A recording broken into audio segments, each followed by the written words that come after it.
السلام علیکم ورحمۃ اللہ۔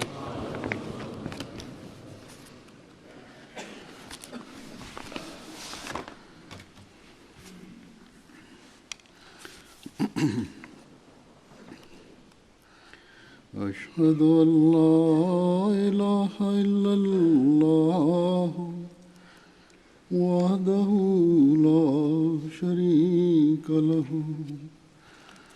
وأشهد أن محمدا عبده ورسوله أما بعد فأعوذ بالله من الشيطان الرجيم بسم الله الرحمن الرحيم الحمد لله رب العالمين الرحمن الرحيم مالك يوم الدين إياك نعبد وإياك نستعين اهدنا الصراط المستقيم صراط الذين أنعمت عليهم غير المغضوب عليهم ولا الضالين۔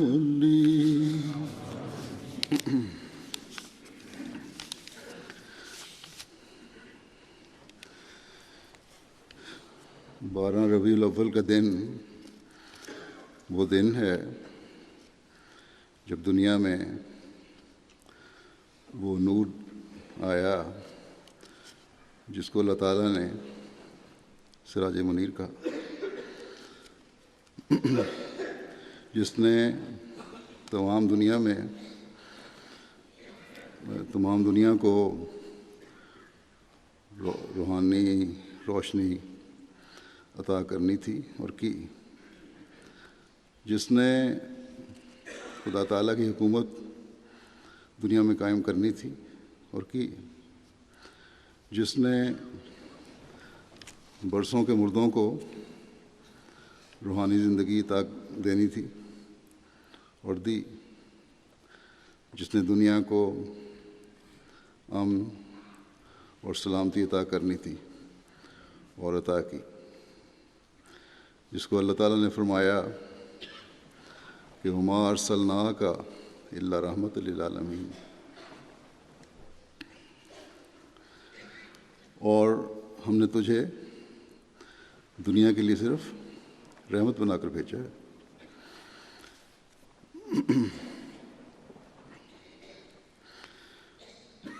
جو صرف انسانوں کے لیے نہیں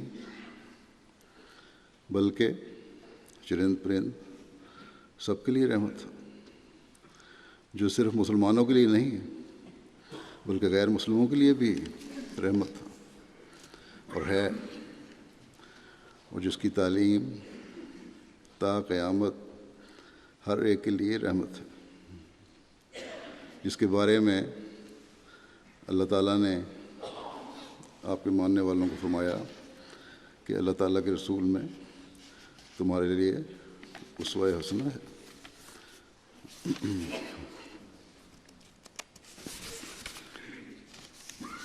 جیسا کہ فرماتا ہے کہ لقد کان لکم فی رسول اللہ اسوۃ حسنۃ،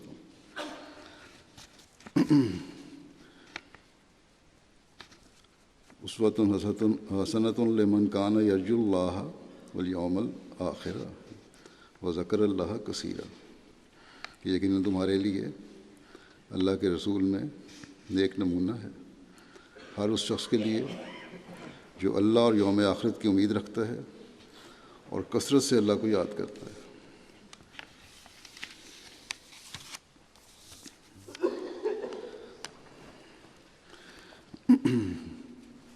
بس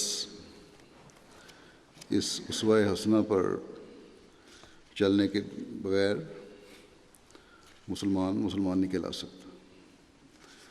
ہمارے نبی صلی اللہ علیہ وسلم نے ہمارے لیے توحید کے قیام کے بھی نمونے قائم کیے، عبادتوں کے بھی نمونے قائم کیے، اعلیٰ اخلاق کے بھی نمونے قائم کیے، اور حقوق العباد کے بھی نمونے قائم فرمائے۔ لیکن افسوس ہے کہ آج کل کی مسلم اکثریت دعویٰ تو آپ کی محبت کا کرتی ہے، لیکن عمل اس کے الٹ ہے، جس کی ہمارے آقا حضرت محمد رسول اللہ صلی اللہ علیہ وسلم نے تعلیم دی تھی، اور جو آپ نے عمل کر کے دکھائے تھے۔ آپ تو رحمت للعالمین بن کر آئے تھے، اور یہ لوگ جو محبت کا دم بھرتے ہیں اور آج 12 ربیع الاول کے دن کو بھی بڑے جوش سے منا رہے ہیں، اس میں بجائے یہ عہد کرنے کے کہ اے رسول، اے اللہ کے رسول صلی اللہ علیہ وسلم، ہم تیرے اسوے پر چلتے ہوئے رحمتیں ہر طرف پھیلائیں گے، اکثر مسلمان ملکوں میں فتنہ و فساد کی کیفیت ہے۔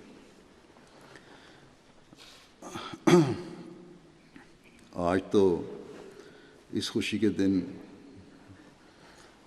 ہر مسلمان کے عمل سے یہ ظاہر ہونا چاہیے تھا کہ ہم جس نبی کے ماننے والے ہیں وہ امن و سلامتی کا بادشاہ ہے، وہ دنیا کے لیے رحمت ہے، وہ اللہ تعالیٰ کی عبادت کے اعلیٰ نمونے قائم کرنے والا ہے، وہ اخلاق کے اعلیٰ ترین معیار پر فائز ہے، اور ہم اللہ تعالیٰ کے حکم کے مطابق اس کی سنت پر چلنے والے ہیں۔ بس ہم سے آج کے دن اس نبی کی پیدائش کے دن کی خوشی میں محبت، پیار اور امن و سلامتی کے چشمے جاری ہوں گے کہ یہی ہمارے نبی صلی اللہ علیہ وسلم نے اپنے ماننے والوں سے کہا ہے، اور یہی ان سے توقع رکھی ہے، اور یہی ان کو تعلیم دی ہے۔ لیکن اس کے برعکس مسلمان ملکوں میں فساد کی کیفیت آ رہی ہے، جیسا کہ میں نے کہا، بلکہ غیر مسلم دنیا بھی مسلمانوں کی وجہ سے خوف زدہ ہے۔ بعض جگہ پہ پاکستان میں اس خوف کے مارے کہ فتنہ و فساد کی آگ ایک جگہ سے دوسری جگہ نہ چلی جائے، بعض شہروں میں آج موبائل فون کی سروس بند کر دی گئی ہے، پولیس کی بھاری نفری ہر چوک اور ہر سڑک کو کھڑی ہے۔ کیا یہ اس نبی کی پیدائش کی خوشی منانے کا طریقہ کہ ہر شریف آدمی خوفزدہ ہے، اور حکومت قانون نافذ کرنے کے لیے، لا اینڈ آرڈر کے لیے تحفظات لیے ہوئے، ہمارے پیارے آقا کے نام پر احمدیوں کے خلاف دریدہ دہنی کرنا اور مغالطات بکنا تو روز کا معمول ہے۔ لیکن آج اس میں بھی شدت پیدا ہو گئی ہے۔ آج کے دن کی خوشی میں اپنے زوم میں یہ لوگ اس عمل سے اس عظیم نبی کے عزت و وقار کو بلند کر رہے ہیں۔ چند دن ہوئے پاکستان کے کئی شہروں میں جو گھیراؤ ہوا، محاصرہ ہوا، دھرنے ہوئے، اس نے ہر شریف شہری کو پریشان کر دیا تھا۔ کاروبار زندگی معطل ہو گیا تھا، کوئی مریض ہسپتال نہیں جا سکتا تھا، اسکول بند کر دیے گئے، بلکہ بازار دکانیں تک بند کر دی گئیں۔ کوئی شخص جس کے گھر میں کھانے پینے کا سامان نہیں تھا، اپنے بچوں کے لیے کھانے پینے کا سامان نہیں لا سکتا تھا۔ کروڑوں اور اربوں روپے کا قوم کو مالی نقصان بھی ہوا۔ اور یہ سب کچھ ان نام نہاد علماء کے حب رسول کے نعرے کی وجہ سے ہوا، جس نے وہ رسول جو رحمت للعالمین ہے، جس نے ہمیں یہ تعلیم دی کہ راستوں کے حقوق ادا کرو۔ آپ نے فرمایا کہ بازاروں میں شور و غل کرنے سے بچو۔ آپ نے فرمایا کہ راستوں میں بیٹھنے سے بچو۔ جب صحابہ نے کہا کہ ہم بیٹھنے پر مجبور ہیں، کیونکہ اس زمانے میں کاروباری جگہ تو نہیں ہوا، اگر دفاتر نہیں ہوتے تھے کہ وہاں بیٹھ کر کاروباری معاملات طے کریں، اس لیے بازاروں میں بیٹھ کر، راستوں میں بیٹھ کر طے کیے جاتے تھے۔ آپ نے اس بات کو سن کر فرمایا کہ پھر راستوں کے حق ادا کرو۔ جب عرض کیا گیا کہ یا رسول اللہ راستوں کے حق کیا ہیں، تو آپ صلی اللہ علیہ وسلم نے فرمایا کہ نظریں نیچی رکھا کرو، دکھ دینے سے بچو کہ یہ راستے کا حق ہے، سلام کا جواب دو کہ یہ راستے کا حق ہے، نیک بات کی تلقین کرو اور بری بات سے روکو کہ یہ راستے کا حق ہے۔ لیکن یہ لوگ تو ناموس رسالت کے نام پر راستے بند کر کے لوگوں کو تکلیف میں ڈال رہے تھے۔ اس کے باوجود یہ لوگ اپنے زوم میں دین کے ٹھیکیدار ہیں اور اپنی مرضی کے معیار کے مطابق جس کو چاہیں کافر بنا دیں اور جس کو چاہیں مومن بنا دیں۔ بہرحال یہ تو ان کے عمل ہیں جو ان کے ذاتی مفادات کے حصول کے لیے حضرت صلی اللہ علیہ وسلم کی تعلیم اور آپ کے اسوے سے ان چیزوں کا دور کا بھی واسطہ نہیں۔ یہ لوگ جو چاہے کرتے رہیں، لیکن ہم احمدیوں کا کام ہے کہ ہم آپ صلی اللہ علیہ وسلم کے اسوے کے ہر پہلو کو دیکھیں اور اس پر عمل کرنے کی پوری کوشش کریں، اپنی تمام تر طاقتوں اور استعدادوں کے مطابق کوشش کریں۔ اس وقت میں حضرت صلی اللہ علیہ وسلم کے اسوے کے حوالے سے آپ صلی اللہ علیہ وسلم کے زندگی کے بعض پہلو بیان کروں گا۔ اللہ تعالیٰ سے جو آپ کو محبت تھی، اسے بیان فرماتے ہوئے حضرت مسیح موعود علیہ الصلوۃ والسلام ایک جگہ فرماتے ہیں کہ رسول اللہ صلی اللہ علیہ وسلم ایک ذات کے عاشق زار اور دیوانہ ہوئے، اور پھر وہ پایا جو دنیا میں کبھی کسی کو نہیں ملا۔ آپ کو اللہ تعالیٰ سے اس قدر محبت تھی کہ عام لوگ بھی کہا کرتے تھے کہ عشقہ محمد علی ربہ، کہ یعنی محمد صلی اللہ علیہ وسلم اپنے رب پر عاشق ہو گیا ہے۔ پھر حضرت صلی اللہ علیہ وسلم کی اللہ تعالیٰ سے عشق و محبت کے بارے میں بیان فرماتے ہوئے حضرت مسیح علیہ السلام مزید فرماتے ہیں کہ جب یہ آیتیں اتریں کہ مشرکین رجس ہیں، پلید ہیں، شر البریہ ہیں، صفحاء ہیں اور ذریت شیطان ہیں، اور ان کے معبود وقود النار اور حسبہ جہنم ہیں، تو ابو طالب نے حضرت صلی اللہ علیہ وسلم کو بلا کر کہا کہ اے میرے بھتیجے، اب تیری دشنام دہی سے قوم سخت مشتعل ہو گئی اور قریب ہے کہ تجھ کو ہلاک کریں اور ساتھ ہی مجھ کو بھی۔ تو نے ان کے عقل مندوں کو سفیہ قرار دیا اور ان کے بزرگوں کو شر البریہ کہا اور ان کے قابل تعظیم معبودوں کا نام ہیزم اور جہنم اور وقود النار رکھا، اور عام طور پر ان سب کو رجس اور ذریت شیطان اور پلید ٹھہرایا۔ میں تجھے خیر خائی کی راہ سے کہتا ہوں کہ اپنی زبان کو تھام اور دشنامدہی سے باز آ جا، ورنہ میں قوم کے مقابلہ کی طاقت نہیں رکھتا۔ یہ آپ کے چچا نے آپ کو کہا۔ حضرت مسیح علیہ السلام فرماتے ہیں کہ حضرت صلی اللہ علیہ وسلم نے جواب میں کہا کہ اے چچا، یہ دشنامدہی نہیں ہے بلکہ اظہار واقعہ اور نفس الامر کا عین محال پر بیان ہے، اور یہی تو کام ہے جس کے لیے میں بھیجا گیا ہوں۔ اگر اس سے مجھے مرنا درپیش ہے تو میں بخوشی اپنے لیے اس موت کو قبول کرتا ہوں۔ میری زندگی اسی راہ میں وقف ہے، میں موت کے ڈر سے اظہار حق سے رک نہیں سکتا۔ اور اے چچا، اگر تجھے اپنی کمزوری اور اپنی تکلیف کا خیال ہے تو مجھے پناہ میں رکھنے سے دستبردار ہو جا۔ بخدا مجھے تیری کچھ بھی حاجت نہیں، میں احکام الہی کے پہنچانے سے کبھی نہیں رکوں گا۔ مجھے اپنے مولا کے احکام جان سے زیادہ عزیز ہیں۔ بخدا اگر میں اس راہ میں مارا جاؤں تو چاہتا ہوں کہ پھر بار بار زندہ ہو کر ہمیشہ اس راہ میں مرتا رہوں۔ یہ خوف کی جگہ نہیں بلکہ مجھے اس میں بے انتہا لذت ہے کہ اس کی راہ میں دکھ اٹھاؤں۔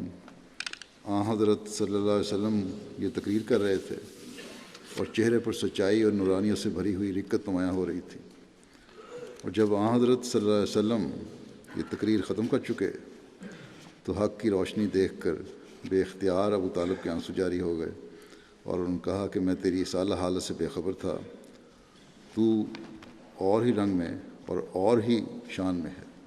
جا اپنے کام میں لگا رہے، جب تک میں زندہ ہوں، جہاں تک میری طاقت ہے میں تیرے ساتھ ہوں گا۔ آج ہم احمدیوں پر یہ الزام لگایا جاتا ہے کہ مرزا غلام احمد قادیانی علیہ السلام کو ماننے کی وجہ سے یہ کافر ہیں۔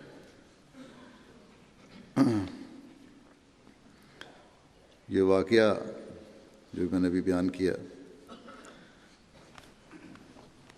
یہ ہم تاریخ میں پڑھتے اور سنتے ہیں، لیکن جس بے اختیاری اور دلی کیفیت سے حضرت وسیم علیہ السلام نے اس کو بیان فرمایا ہے، اس سے آپ کے عشق محمد عربی صلی اللہ علیہ وسلم کا بھی اظہار ہوتا ہے، اور اس توسط سے پھر خدا تعالیٰ سے عشق کے راستے بھی نظر آتے ہیں جو آپ صلی اللہ علیہ وسلم نے ہمیں دکھائے۔ پھر عشق محمد میں آپ صلی اللہ علیہ وسلم کی سیرت کے اس پہلو کے بارے میں مزید بیان فرماتے ہوئے حضرت وسیم علیہ السلام فرماتے ہیں، بس میں ہمیشہ تعجب کی نگاہ سے دیکھتا ہوں کہ یہ عربی نبی جس کا نام محمد ہے صلی اللہ علیہ وسلم، ہزار ہزار درود و سلام اس پر، یہ کس عالی مرتبے کا نبی ہے۔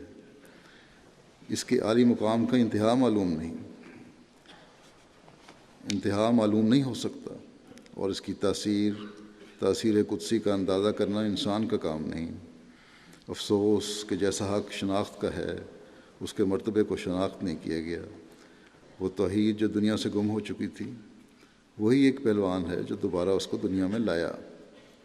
اس نے خدا سے انتہائی درجے پر محبت کی، اور انتہائی درجے پر بنی نوع کی ہمدردی میں اس کی جان گداز ہوئی۔ یہ دو چیزیں ہیں، اللہ تعالیٰ سے محبت اور بنی نوع کی ہمدردی میں اپنے آپ کو فنا کر لینا۔ اس لیے خدا نے جو اس کے دل کے راز کا واقف تھا، اس کو تمام انبیاء اور تمام اولین و آخرین پر فضیلت بخشی، اور اس کی مرادیں اس کی زندگی میں اس کو دیں۔ وہی ہے جو سرچشمہ ہے ہر فیض کا، اور وہ شخص جو بغیر اقرار افاظہ اس کے کسی فضیلت کا دعویٰ کرتا ہے، وہ انسان نہیں ہے بلکہ ذریت شیطان ہے، کیونکہ ہر ایک فضیلت کی کنجی اس کو دی گئی ہے، اور ہر ایک معرفت کا خزانہ اس کو عطا کیا گیا ہے۔ جو اس کے ذریعے سے نہیں پاتا وہ محروم ازلی ہے۔ ہم کیا چیز ہیں اور ہماری حقیقت کیا ہے؟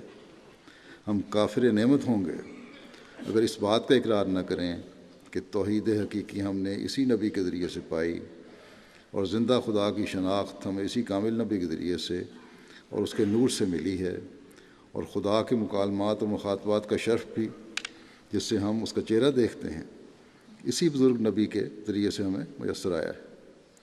اس آفتاب ہدایت کی شعاع دھوپ کی طرح ہم پر پڑتی ہے اور اسی وقت تک ہم منور رہ سکتے ہیں جب تک کہ ہم اس کے مقابل پر کھڑے ہیں۔ بس آپ صلی اللہ علیہ وسلم کے پیچھے چل کر ہی توحید کا، حقیقی توحید کا علم ہو سکتا ہے۔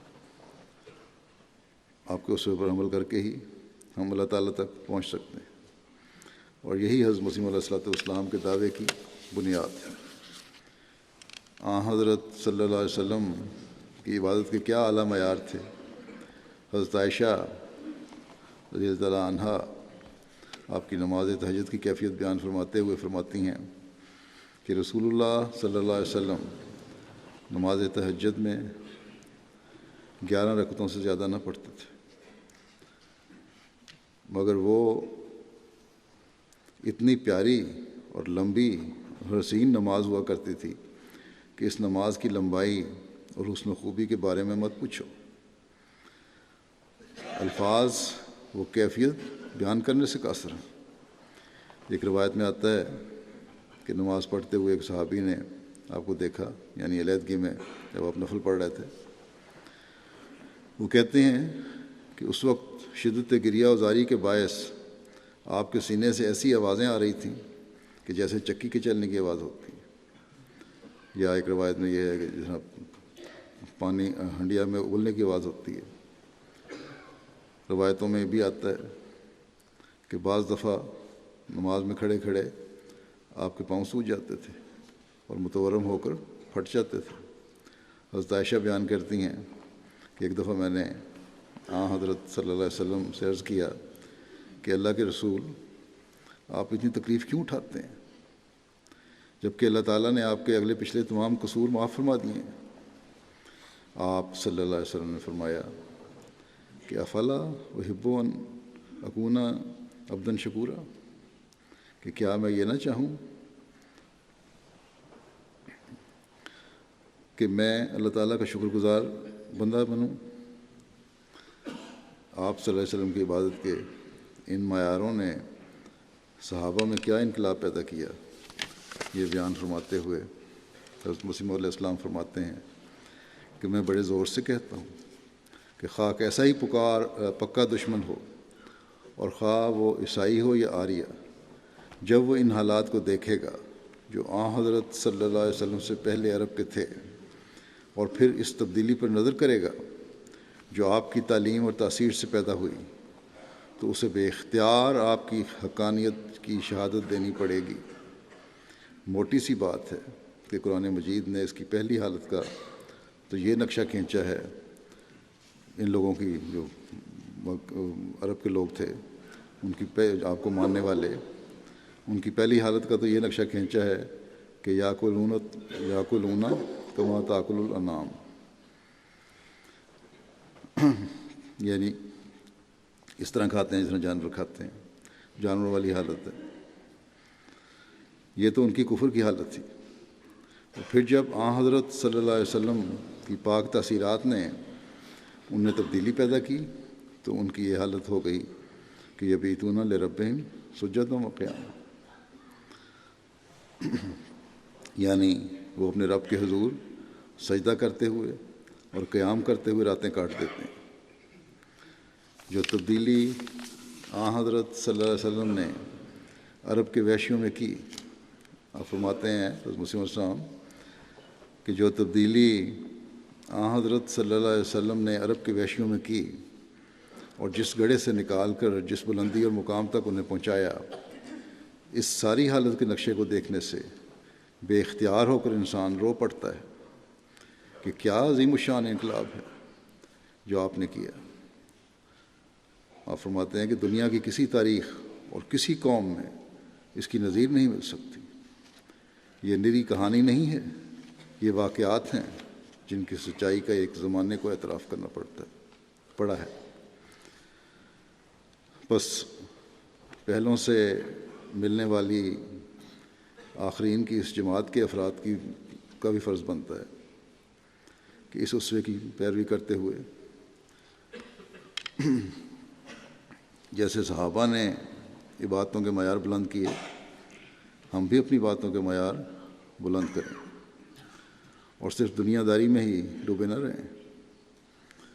ذیلی تنظیمیں اور جماعتی نظام یہ رپورٹ دیتے ہیں کہ اتنے فیصد نماز پڑھنے والے ہو گئے ہمارے، 40%، 50%، 60%۔ ہم تو جب تک 100% عابد پیدا نہ کر لیں ہمیں چین سے نہیں بیٹھنا چاہیے۔ اور صرف نظام نہیں بلکہ ہر شخص کو خود جائزہ لینا چاہیے کہ میں کس حالت میں ہوں۔ پھر صدق و سچائی میں آپ صلی اللہ علیہ وسلم کا کیا اسوہ تھا؟ آپ کے اشد ترین دشمن نضر بن حارث کی گواہی سنیں۔ ایک مرتبہ سرداران قریش جمع ہوئے جن میں ابو جہل اور نضر بن حارث بھی شامل تھے۔ نبی کریم صلی اللہ علیہ وسلم کے بارے میں جب کسی نے یہ کہا کہ انہیں جادوگر مشہور کر دیا جائے یا جھوٹا قرار دیا جائے تو نضر بن حارث کھڑا ہوا اور کہنے لگا کہ اے گروہ قریش، ایسا معاملہ تمہارے سامنے آ گیا ہے جس کے مقابلے کے لیے تم کوئی تدبیر نہیں لا سکتے۔ عرصے لا سکے۔ کہتے ہیں کہ محمد صلی اللہ علیہ وسلم تم میں ایک جوان لڑکے تھے اور تمہیں سب سے زیادہ محبوب تھے، سب سے زیادہ سچ بولنے والے تھے، تم میں سب سے زیادہ ایمانت دار تھے۔ اب تم نے ان کی کنپٹیوں میں عمر کے آثار دیکھے، یعنی سفید بال آنے شروع ہوئے، اور جو پیغام وہ لے کر آئے تم نے کہا کہ وہ جادوگر ہے۔ ان میں جادو کی کوئی بات نہیں، ہم نے بھی جادوگر دیکھے ہوئے ہیں۔ تم نے کہا وہ کاہن ہے، ہم نے بھی کاہن دیکھے ہوئے ہیں، وہ ہرگز کاہن نہیں ہے۔ تم نے کہا وہ شاعر ہے، ہم شعر کی تمام قسمیں جانتے ہیں، وہ شاعر نہیں ہے۔ تم نے کہا وہ مجنون ہے، ان میں مجنون کی کوئی علامت نہیں۔ اے گروہ قریش، مزید غور کر لو، تمہارا واسطہ ایک بہت بڑے معاملے سے ہے۔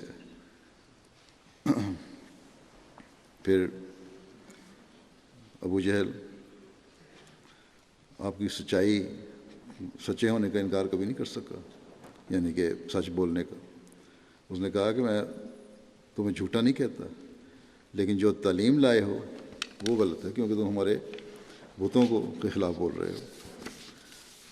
ابو سفیان نے بھی ہرقل کے دربار میں یہی کہا تھا کہ آپ صلی اللہ علیہ وسلم نے کبھی جھوٹ نہیں بولا، اور سچ بولنے کی تلقین کرتے ہیں ہمیشہ۔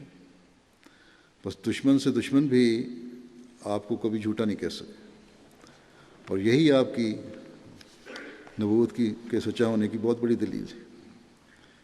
یہودی عالم نے آپ کے چہرے کو دیکھ کر کہا تھا کہ یہ جھوٹے کا چہرہ نہیں ہو سکتا۔ بس آج بھی آپ کی تعلیم اور عمل کی سچائی کے اعلیٰ معیار ہیں جو غیر مسلموں کو اسلام کے قریب کر سکتے ہیں۔ یہ جھوٹ، فریب اور دھوکہ اسلام کے خلاف نفرتوں میں بڑھا تو سکتا ہے، اسلام کے قریب نہیں لا سکتا۔ یہ دنیا داری کی باتیں اور اپنے حکومتوں کو قائم کرنا اور نام نہاد علماء کا اپنے ممبروں کو سنبھالنا جھوٹ کی بنیاد پر، یہ کبھی اسلام کی برتری ثابت نہیں کر سکتا۔ بس آپ صلی اللہ علیہ وسلم کے اسوے پر چلتے ہوئے احمدیوں کو اپنی سچائی کے معیار بلند کرنے کی ہمیشہ کوشش کرنی چاہیے، تاکہ اسلام کی خوبصورت تعلیم کے پھیلانے میں آسانی پیدا ہو۔ تبلیغ کے لیے ضروری ہے کہ قول و عمل ایک ہو۔ اگر عمل میں سچائی نہیں تو لوگ دینی تعلیم کو بھی جھوٹا سمجھیں گے۔ خدا تعالیٰ کی ذات ایک سچائی ہے، دین اسلام ایک سچائی ہے۔ اس سچائی کو پھیلانا اور سچ کے ذریعے سے پھیلانا آج ہمارا کام ہے۔ حضرت مسیح علیہ الصلوۃ والسلام فرماتے ہیں ایک عقل مند کو اقرار کرنا پڑتا ہے کہ اسلام سے کچھ دن پہلے تمام مذہب بگڑ چکے تھے اور روحانیت کو کھو چکے تھے۔ پس ہمارے نبی صلی اللہ علیہ وسلم اظہار سچائی کے لیے ایک مجدد اعظم تھے جو گمگشتہ سچائی کو دوبارہ دنیا میں لائے۔ اس فخر میں ہمارے نبی صلی اللہ علیہ وسلم کے ساتھ کوئی بھی شریک نہیں کہ آپ نے تمام دنیا کو ایک تاریکی میں پایا اور پھر آپ کے ظہور سے وہ تاریکی نور سے بدل گئی۔ جس قوم میں آپ ظاہر ہوئے آپ فوت نہ ہوئے جب تک کہ اس قوم نے شرک کا چولا اتار کر توحید کا جامہ نہ پہن لیا، اور نہ صرف اس قدر بلکہ وہ لوگ اعلیٰ مراتب ایمان کو پہنچ گئے اور وہ کام، صدق اور وفا اور یقین کے ان سے ظاہر ہوئے کہ جن کی نظیر دنیا کے کسی حصے میں پائی نہیں جاتی۔ یہ کامیابی اور اس قدر کامیابی کسی نبی کو بجز حضرت صلی اللہ علیہ وسلم کے نصیب نہیں ہوئی۔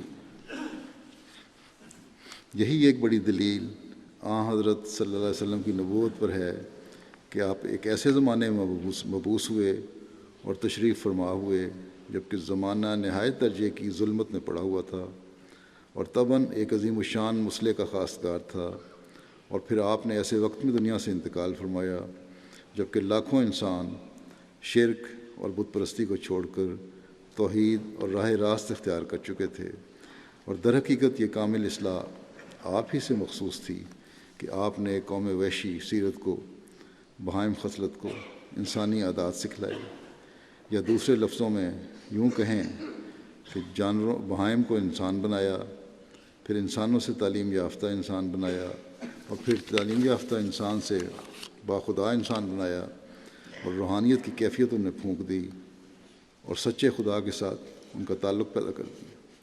بس اگر حقیقی مسلمان کہلانا ہے، اگر سچے خدا کے ساتھ تعلق پیدا کرنے والا بننا ہے، تو پھر سچائی کے معیاروں کو بلند کرنے کی ضرورت ہے، اور اس کا حق آج اگر کوئی کر سکتا ہے تو احمدی کر سکتے ہیں کہ انہوں نے زمانے کے امام سے یہ عہد کیا ہے کہ وہ دین کو دنیا پر مقدم کریں گے۔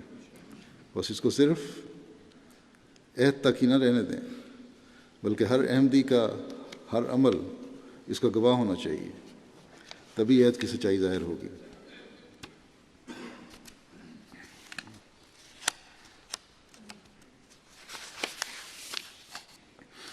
ایک خلق عظیم عجز و انکسار، یا کہہ سکتے ہیں عجز و انکسار میں بھی آپ کا خلق اپنی عظمتوں کو چھو رہا تھا۔ آپ کے عجز و انکسار کا ذکر کرتے ہوئے حضرت عائشہ رضی اللہ عنہا بیان فرماتی ہیں کہ کبھی ایسا نہیں ہوا کہ صحابہ میں سے یا اہل بیت میں سے، گھر والوں میں سے کسی نے آپ کو بلایا ہو اور آپ نے اس کو لبیک کہہ کر جواب نہ دیا۔ حضرت عائشہ فرماتی ہیں کہ اسی وجہ سے قرآن کریم میں اللہ تعالیٰ فرماتا ہے کہ انک لعلی خلق عظیم، کہ تو خلق عظیم پر فائز کیا گیا ہے۔ حضرت علی روایت کرتے ہیں کہ حضرت صلی اللہ علیہ وسلم جب کسی کی طرف رخ پھیرتے تو پورا رخ پھیرتے، نظر ہمیشہ نیچی رہتی، لگتا کہ زمین کی طرف آپ کی زیادہ نظر پڑتی ہے۔ ہر ملنے والے کو سلام میں پہل کرتے۔ آپ نے فرمایا میں بنی آدم کا سردار ہوں مگر اس میں کوئی فخر کی بات نہیں، قیامت کے دن میں سب سے پہلے شفاعت کرنے والا ہوں گا اور سب سے پہلا ہوں گا جس کی شفاعت قبول کی جائے گی، لیکن اس میں کوئی فخر کی بات نہیں، اور قیامت کے دن حمد کا جھنڈا میرے ہاتھ میں ہوگا لیکن اس میں کوئی فخر نہیں۔ یہ عاجزی کی انتہا ہے جو آپ کے ہر قول اور فعل سے ظاہر ہوتی رہی۔ حضرت اقدس مسیح موعود علیہ السلام فرماتے ہیں کہ خالی شیخیوں سے اور بے جا تکبر اور بڑائی سے پرہیز کرنا چاہیے اور انکساری اور تواضع اختیار کرنی چاہیے۔ دیکھو حضرت صلی اللہ علیہ وسلم جو کہ حقیقتاً سب سے بڑے اور مستحق بزرگی تھے، ان کے انکسار اور تواضع کا ایک نمونہ قرآن شریف میں موجود ہے۔ لکھا ہے کہ ایک اندھا حضرت صلی اللہ علیہ وسلم کی خدمت میں آ کر قرآن شریف پڑھا کرتا تھا۔ ایک دن آپ کے پاس عمائد مکہ اور رؤسائے شہر جمع تھے اور آپ ان سے گفتگو میں مشغول تھے۔ باتوں میں مصروفیت کی وجہ سے کچھ دیر ہو جانے سے وہ نابینا اٹھ کر چلا گیا۔ یہ ایک معمولی بات تھی۔ اللہ تعالیٰ نے اس کے متعلق سورہ نازل فرما دی۔ اس پر حضرت صلی اللہ علیہ وسلم اس کے گھر میں گئے اور اسے ساتھ لا کر اپنی چادر مبارک بچھا کر بٹھایا۔ مسلم فرماتے ہیں کہ اصل بات یہ ہے کہ جن لوگوں کے دلوں میں عظمت الہی ہوتی ہے ان کو لازماً خاکسار اور متواضع بننا ہی پڑتا ہے، کیونکہ وہ خدا تعالیٰ کی بے نیازی سے ہمیشہ ترساں اور لرزاں رہتے ہیں۔ اور فرماتے ہیں کہ جس طرح اللہ تعالیٰ نکتہ نواز ہے اس طرح نکتہ گیر بھی ہے۔ اگر کسی حرکت سے ناراض ہو جاوے تو دم بھر میں سب کارخانہ ختم ہے۔ بس چاہیے کہ ان باتوں پر غور کرو اور ان کو یاد رکھو اور عمل کرو۔ آپ کی سیرت کا اور اسوے کا مضمون تو نہ ختم ہونے والا مضمون ہے۔ ہر خلق میں آپ کا عظیم نمونہ ہے، اور کیوں نہ ہو آپ ایک عظیم معلم ہیں اور معلم اخلاق ہیں۔ اگر کوئی برا بھی ہے جو آپ کے پاس آیا تو آپ اسے بھی اخلاق سے پیش ہے۔ چنانچہ حضرت عائشہ رضی اللہ عنہا روایت کرتی ہیں کہ ایک شخص نے حضرت صلی اللہ علیہ وسلم کے پاس آنے کی اجازت طلب کی۔ آپ صلی اللہ علیہ وسلم نے اسے دیکھ کر فرمایا کہ یہ اپنے گھرانے میں بہت ہی برا بھائی ہے، اس کا سلوک اچھا نہیں اپنے بھائی کی حیثیت سے، اور اپنے خاندان کا بہت ہی برا بیٹا ہے۔ جب وہ آ کر بیٹھ گیا تو حضرت صلی اللہ علیہ وسلم نے بڑی فراخ دلی کا مظاہرہ کرتے ہوئے اس سے نہایت خوش اخلاقی سے گفتگو فرمائی، باوجود اس کے کہ وہ برا بھائی تھا اور برا بیٹا تھا اور اس میں بد اخلاقیاں تھیں۔ آپ نے اس سے نہایت خوش اخلاقی میں سے گفتگو فرمائی۔ جب وہ چلا گیا تو حضرت عائشہ رضی اللہ عنہا نے پوچھا کہ اے اللہ کے رسول، جب آپ نے اسے دیکھا تو آپ نے اس کے بارے میں فلاں فلاں بات کی تھی، اور پھر اس سے گفتگو کے دوران اپنے کمال خندہ پیشانی کا مظاہرہ فرمایا۔ آپ صلی اللہ علیہ وسلم نے فرمایا، عائشہ تو نے کب مجھے بد زبانی کرتے ہوئے پایا؟ یقیناً سب سے برا آدمی اللہ تعالیٰ کے نزدیک قیامت کے دن وہ ہوگا۔ آپ فرماتے ہیں کہ یقیناً سب سے برا آدمی اللہ تعالیٰ کے نزدیک قیامت کے دن وہ ہوگا جس کی بدی سے ڈر کر لوگ اس کی ملاقات چھوڑ دیں۔ جب حضرت صلی اللہ علیہ وسلم سے ایک موقع پر پوچھا گیا کہ یا رسول اللہ، مجھے کس طرح پتہ چلے کہ میں اچھا کر رہا ہوں یا برا کر رہا ہوں؟ آپ صلی اللہ علیہ وسلم نے فرمایا کہ جب تم اپنے پڑوسی کو یہ کہتے ہوئے سنو کہ تم اچھے ہو تو سمجھو کہ تمہارا طرز عمل اچھا ہے، اور جب پڑوسی کہے تم برے ہو تو تمہارا رویہ برا ہے، پھر سمجھ لو کہ تم برے ہو اور تمہارا رویہ جو ہے وہ صحیح نہیں ہے۔ بس اپنے اخلاق ہر حال میں اچھے رکھنے کی ضرورت ہے، اور یہی آج ایک احمدی کا شعور ہونا چاہیے۔ آج مسلمانوں میں جو فتنے ہیں، فساد ہیں، ان کی بنیادی وجہ یہی ہے کہ اخلاق کے معیار گر گئے ہیں۔ حضرت صلی اللہ علیہ وسلم کے اسوے کو لوگ بھول گئے ہیں اور صرف زبانی دعوے ہیں۔ آپ صلی اللہ علیہ وسلم کے کامل نمونہ کا ذکر کرتے ہوئے ایک جگہ حضرت مسیم علیہ السلام فرماتے ہیں کہ رسول اللہ صلی اللہ علیہ وسلم ساری باتوں کا نمونہ ہے۔ آپ صلی اللہ علیہ وسلم کی زندگی میں دیکھو کہ آپ عورتوں کے ساتھ کیسی معاشرت کرتے تھے۔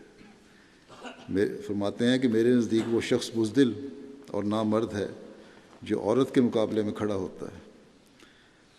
حضرت صلی اللہ علیہ وسلم کی پاک زندگی کا مطالعہ کرو تاکہ تمہیں معلوم ہو کہ آپ ایسے خلیق تھے باوجود کہ آپ صلی اللہ علیہ وسلم باروب تھے، لیکن اگر کوئی ضعیفہ عورت بھی آپ کو کھڑا کرتی تو آپ اس وقت تک کھڑے رہتے جب تک کہ وہ اجازت نہ دے دے۔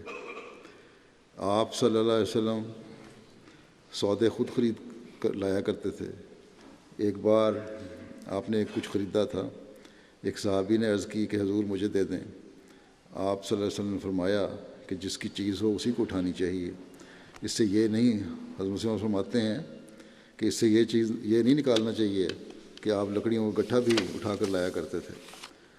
فرماتے ہیں کہ غرض ان واقعات سے یہ ہے کہ آپ کی سادگی اور اعلیٰ درجے کی بے تکلفی کا پتہ لگتا ہے۔ پھر حضرت مسیح علیہ السلام فرماتے ہیں کہ ہمارے نبی صلی اللہ علیہ وسلم کی طرف دیکھو کہ آپ کی نبوت کے زمانے میں سے 13 سال مصائب اور شدائد کے تھے اور 10 سال قوت و ثروت اور حکومت کے۔ مقابلے میں کئی قومیں، اول تو اپنی ہی قوم تھی، یہودی تھے، عیسائی تھے، بت پرست قوموں کا گروہ تھا، مجوس تھے وغیرہ، جن کا کام کیا ہے؟ بت پرستی۔ جو ان کا حقیقی خدا کے اعتقاد سے پختہ اعتقاد اور مسلک تھا، وہ کوئی کام کرتے ہی نہ تھے جو ان بتوں کی عظمت کے خلاف ہو۔ شراب خوری کی یہ نوبت کہ دن میں 5 مرتبہ یا 7 مرتبہ شراب، بلکہ پانی کے بجائے شراب ہی سے کام لیا جاتا تھا۔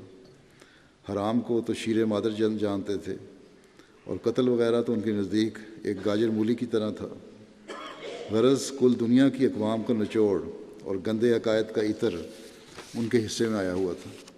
اس قوم کی اصلاح کرنی اور پھر ان کو درست کرنا، اور پھر اس پر زمانہ وہ کہ یکا و تنہا بے یار و مددگار پھرتے ہیں، کبھی کھانے کو ملا اور کبھی بھوکے ہی سو رہے، جو چند ایک ہمراہی ان کی بھی ہر روز بری گت بنتی ہے۔ یعنی مکے میں بہت برے حالات تھے، فاقوں تک نوبت آتی تھی، اور جو ساتھی تھے مسلمان ہونے والے تھے وہ بھی روز ان کو ماریں پڑا کرتی تھیں۔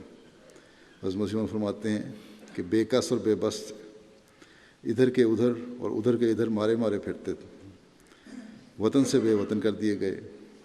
پھر آپ فرماتے ہیں کہ پھر دوسرا زمانہ تھا حضرت صلی اللہ علیہ وسلم کا کہ تمام جزیرہ عرب ایک سرے سے دوسرے سرے تک غلام بنا ہوا ہے، کوئی مخالفت کے رنگ میں چوں بھی نہیں کر سکتا، اور ایسا اقتدار اور رعب خدا نے دیا ہوا ہے کہ اگر چاہتے تو کل عرب کو قتل کر ڈالتے۔ اگر ایک نفسانی انسان ہوتے تو ان سے ان کرتوتوں کا بدلہ لینے کا عمدہ موقع تھا جو پہلے ظلم ہوتے رہے تھے۔ جب الٹ کر مکہ فتح کیا تو لا تثریب علیکم اليوم فرمایا۔ غرض اس طرح سے جو دونوں زمانے حضرت صلی اللہ علیہ وسلم پر آئے، اور دونوں کے واسطے ایک کافی موقع تھا کہ اچھی طرح سے جانچے پرکھے جاتے، اور ایک جوش یا فوری ولولے کی حالت نہ تھی۔ حضرت صلی اللہ علیہ وسلم کے ہر طرح کے اخلاق فاضلہ کا پورا امتحان ہو چکا تھا، اور آپ کے صبر، استقلال، عفت، حلم، بردباری، شجاعت، سخاوت، جود وغیرہ وغیرہ کل اخلاق کا اظہار ہو چکا تھا، اور کوئی ایسا حصہ نہ تھا کہ باقی رہ گیا ہو۔ بس آج اگر حقیقی خوشی منانی ہے تو پھر آپ کے اسوے پر ہم عمل کر کے منائی جا سکتی ہے، جہاں عبادتوں کے معیار بھی بلند ہوں، جہاں توحید پر بھی کامل یقین ہو، اور اعلیٰ اخلاق کے معیار بھی بلند ہوں۔ اگر یہ نہیں تو ہم میں اور غیر میں کوئی فرق نہیں۔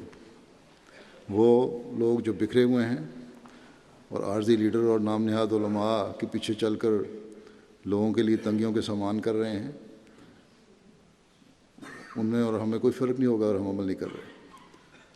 حضرت مسیح علیہ السلام کی بیعت کا تقاضا یہی ہے کہ ہر کام میں حضرت صلی اللہ علیہ وسلم کے اسوے کو سامنے رکھیں۔ اللہ کرے کہ اس کی سب کو توفیق ملے۔ حضرت صلی اللہ علیہ وسلم کے بلند مقام کا ذکر کرتے ہوئے حضرت مسیح علیہ السلام فرماتے ہیں کہ وہ انسان جو سب سے زیادہ کامل اور انسان کامل تھا، اور کامل نبی تھا۔ وہ کامل برکتوں کے ساتھ آیا، جس نے روحانی باعث اور حشر کی وجہ سے دنیا کی پہلی قیامت ظاہر ہوئی، جس سے روحانی باعث اور حشر کی وجہ سے دنیا کی پہلی قیامت ظاہر ہوئی، اور ایک عالم کا عالم مرا ہوا اس کے آنے سے زندہ ہو گیا۔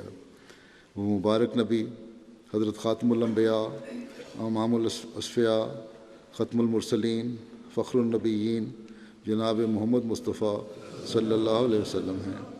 اے پیارے خدا، اس پیارے نبی پر وہ رحمت اور درود بھیج جو ابتدائے دنیا سے تو نے کسی پر نہ بھیجا ہو۔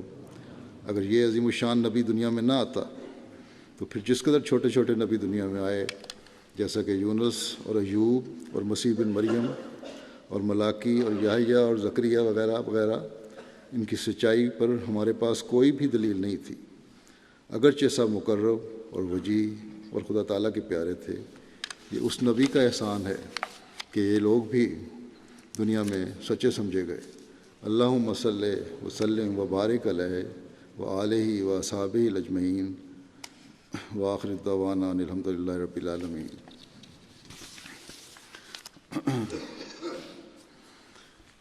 نمازوں کے بعد میں ایک جنازہ غائبی پڑھاؤں گا جو مکرمہ سسٹر سلمہ غنی صاحبہ امریکہ کا ہے، فلاڈیلفیا میں رہتی تھی۔ 20 نومبر کو 83 سال کی عمر میں ان کی وفات ہو گئی۔ انا للہ و انا الیہ راجعون۔ امیر صاحب امریکہ لکھتے ہیں کہ 1960-61 میں 26 سال کی عمر میں انہوں نے بیعت کی اور جماعت میں شامل ہوئیں۔ پیشے کے لحاظ سے اسکول ٹیچر تھیں۔ 1975-76 کے جلسے میں ربا میں شمولیت کی توفیق ملی ان کو۔ بہت خوشی سے وہاں کے واقعات اور حضرت خلیفۃ المسیح ثالث رحمہ اللہ تعالیٰ سے ملاقات کا ذکر کرتی تھیں۔ ان کو تقریباً 15 سال بطور صدر لجنہ امریکہ خدمت کی توفیق ملی۔ آپ نے بہت محنت سے کام کیا اور لجنہ مائلہ امریکہ کو ایک نئے لیول تک لے گئیں۔ آپ کو کئی مرتبہ فلاڈیلفیا کی صدر لجنہ کے طور پر بھی خدمت پر جا لانے کی توفیق ملی۔ مرحومہ 5 وقتہ نمازوں کے علاوہ تہجد کا بھی بہت خیال رکھتی تھیں، ہمیشہ جماعت کی ترقی کے لیے کوشاں رہتی تھیں۔ آپ کی بڑی خواہش تھی کہ فلاڈیلفیا میں مسجد مکمل ہو جائے اور اس کے لیے آپ دعائیں بھی کیا کرتی تھیں۔ امید ہے انشاءاللہ آپ جلدی مکمل ہو جائے گی۔ محترم امیر صاحب لکھتے ہیں کہ مقامی صدر صاحب کا کہنا ہے کہ بحیثیت صدر جماعت میرے ساتھ ان کا بہت اطاعت کا تعلق اور تعاون تھا، تمام ایکٹیویٹیز کو شیئر کیا کرتی تھیں۔ صدر صاحب مزید کہتے ہیں کہ 2 ماہ قبل جب آپ کو معدے کا کینسر کا علم ہوا تو میں وفات سے 1 ہفتہ قبل ان سے ملنے گیا۔ کہنے لگیں کہ میری وصیت سن لو، ڈاکٹر 4-6 مہینے کہتے ہیں لیکن چند دنوں کی بات ہے، جنازہ تم نے پڑھانا ہے، 3 دن زیادہ سے زیادہ انتظار نہیں کرنا، ولنگ بورو کی مسجد میں جنازہ ہوگا، قبر کا بندوبست فلاڈیلفیا میں ہو چکا ہے۔ مرحومہ کی کوئی اولاد نہیں تھی، آپ کے خاندان میں کوئی احمدی یا مسلمان بھی نہیں تھا، لیکن آپ کی بہن بھائیوں کے ساتھ دوسرے جو تھے سلوک بہت اچھا تھا۔ صدر لجنہ امریکہ لکھتی ہیں کہ آپ کی پرورش عیسائی ماحول میں ہوئی، لیکن 15 سال کی عمر سے ہی آپ کے ذہن میں حضرت عیسیٰ علیہ السلام کی صلیبی موت اور عیسائیت کے غلط عقیدہ کفارے کے بارے میں سوال اٹھنے لگے۔ آپ ایک ایسے مذہب کی تلاش میں تھیں جس سے آپ کے دل و دماغ کو اطمینان پہنچے۔ اسی جستجو میں انہوں نے کیتھولسزم کا گہرا مطالعہ کیا اور دیگر مذاہب یعنی بدھ مت، ہندو مت اور عیسائی فرقوں کے مختلف کے بارے میں معلومات حاصل کیں۔ ہر مذہب میں اچھی تعلیمات پائیں، لیکن ان میں سے کوئی مذہب آپ کی مطلوبہ توقعات پر پورا نہ اترا۔ چنانچہ اسی اسلام میں آپ کے ایک دوست جس نے کچھ عرصہ قبل ہی اسلام قبول کیا تھا، آپ کو پمفلٹ دیا جس میں لکھا تھا کہ حضرت عیسیٰ کی وفات صلیب پر نہیں ہوئی۔ اس پمفلٹ کو دیکھتے ہی آپ کی آنکھیں بھر آئیں اور آپ نے کہا کہ میں ایک بار پھر زندہ ہو گئی۔ ایسا محسوس ہوتا تھا کہ ایک حصہ میرے وجود کا کئی سالوں سے مردہ تھا۔ اس پمفلٹ میں آپ کے ذہن میں اٹھنے والے تمام سوالوں کے جواب تھے۔ اس کے بعد آپ مسجد گئیں اور وہاں سے مختلف کتب کو خریدا، ان کا مطالعہ بھی کیا۔ آخر کار آپ نے امریکہ کے شہر فلاڈیلفیا میں بیعت کی سعادت حاصل کی۔ آپ نے اپنی زندگی کی آخری سانس تک اس جگہ رہائش رکھی۔ ایک مرتبہ ذکر کیا کہ یہ وہی پمفلٹ تھا جس پر لکھا تھا کہ حضرت عیسیٰ علیہ السلام کی وفات صلیب پر نہیں ہوئی، جو میرے اسلام لانے کی وجہ بنا، جو کہ سچا اور حقیقی مذہب ہے۔ بطور احمدی 54 سالہ زندگی بسر کی۔ اس میں آپ نے جماعت اور خلافت احمدیہ سے اخلاص و وفا اور پیار و محبت کا اعلیٰ ترین نمونہ قائم کیا۔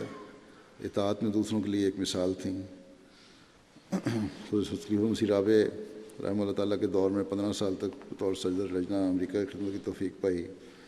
اس کے بعد بطور اعزازی ممبر لجنہ خدمت کی توفیق ملتی رہی۔ آپ کو افریقن اور امریکن ڈیسک کی لجنہ کی مشاورتی کمیٹی کے صدر کے طور پر بھی خدمت کی توفیق ملی۔ آپ کا دل ہر وقت تبلیغی امور کی طرف مائل رہتا تھا۔ آپ کا تعلق چونکہ عیسائی گھرانے سے تھا، اس لیے نہایت عالمانہ انداز میں مؤثر طریق پر عیسائیوں کو تبلیغ کرتی تھیں۔ ان کی کوششوں کے نتیجے میں بہت سے لوگوں نے احمدیت قبول کی اور اس طرح آپ بہت سارے لوگوں کی اصلاح کا ذریعہ بنی۔ ہمیشہ بھائی چارہ اور پیار اور محبت کا سلوک کرنے کی نصیحت کرتی تھیں۔ گانا اور نائجیریا کے متعدد سفر کے بعد آپ ہر جگہ آنٹی سلمہ غنی کے نام پر پہچانی جاتی تھیں۔ جماعت امریکہ میں آپ یقیناً ہمیشہ ایک نہایت پارسا اور پرہیزگار اور ہر عزیز خاتون کے طور پر یاد رہیں گی۔ اللہ تعالیٰ مرحومہ کے درجات بلند فرمائے اور ان کے باقی جو ان کے ذریعے سے جو احمدی ہوئے ہیں، اللہ تعالیٰ ان کو بھی ثبات قدم عطا فرمائے اور امریکہ جماعت کو توفیق دے، امریکنوں کو بھی توفیق دے کہ وہ اسلام کے حقیقی پیغام کو سننے، سمجھنے والے اور قبول کرنے والے ہوں۔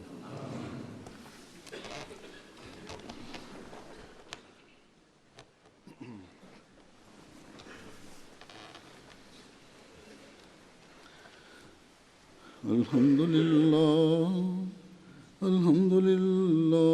نحمده ونستعینه ونستغفره